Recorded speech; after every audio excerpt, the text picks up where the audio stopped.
Last Thursday, suddenly some 20 Indymedia sites just went offline suddenly. And we only got one statement from the web hosting company to say that that there was an order issued in the US, and that they had turned over hardware. The servers were taken. We don't know by whom, we don't know why, we don't know where they went. It's some kind of alien abduction, basically. And only in the next day or so we got some information through other press agencies that it was an FBI action, and that it might have been caused by orders issued in Italy and Switzerland. There was a lot of public pressure building up, a lot of statements going out, a lot of solidarity statements coming out from very different corners, from the tech, from the geek communities, as well as from the International Journalists Federation. We were managing to build up enough pressure in the UK and in Italy, especially to force, in that case, an Italian judge to actually give a statement last Thursday to say that she had asked for information. But she had never asked for actually getting the hardware. Now on Wednesday, suddenly all the servers were returned, and still we don't know why. Rackspace, the web hosting company, is still not allowed to tell us. They're not allowed to tell us who actually came to their doorstep with the servers. The only information they could pass on to us is that they were returned because the court order had been fulfilled, which basically means that whoever wanted some information has it. For us, it's going far beyond 2 servers being taken and being returned. We want to know why they were taken, we want to know by whom they were taken. It can't be that we have a global system where somebody's charged with something and then their production tools are just seized and you don't get any information why. We had another session yesterday here at the Camden Center with the program that the Indymedia set up here, where people were talking about how in different countries by now people can just be arrested and put into prison. Like in UK, people are just put into prison because they're Muslims without being charged. So maybe we shouldn't be too surprised that can also happen to hardware. But on the other hand, it seems to be beyond what we understand as a legal basis in most countries, or in most democratic countries.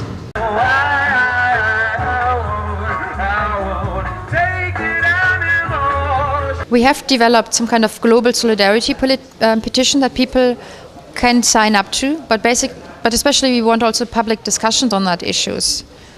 We want to know who took the servers and why. We want to know who had access to them. We want all copies either deleted or returned to Indymedia. And we want political discussion on that issues. And that goes beyond hardware of Indymedia being taken. That also goes about the communication rights of every poster who ever posted on any of those 20 sites, because their articles were taken down. So it's down also to the users of any Indymedia site. It's down to a user of an Indymedia in Brazil or in Belgrade or whatever, that their communication rights were violated without any information why. And we also need much more information and much more knowledge about the rights and obligations of web hosting companies, for example. Most journalists know that they don't have to reveal their sources. I think it's a very open question to a lot of web hosting companies what their legal rights are or what their legal obligations are, whether they do have to provide whatever information they have just because the FBI is turning up on their doorstep. When we talk about that users should be aware of what's going on, that doesn't mean that there's a lot of IP logs being open to the FBI now. Indymedia does not take IP numbers, does not lock IP numbers. So over the years, a lot of IMCs have been asked to provide IP numbers, and every time we can only give the same answers. We don't have them, because that's one of the basic rules of Indymedia. We do protect the anonymity of the posters. When we ask that people should be aware of what's going on, that's because their communication rights are violated. An IP number is an identification number that can identify the computer that has been used to access a website, for example. It's a bit like some kind of virtual house number or so.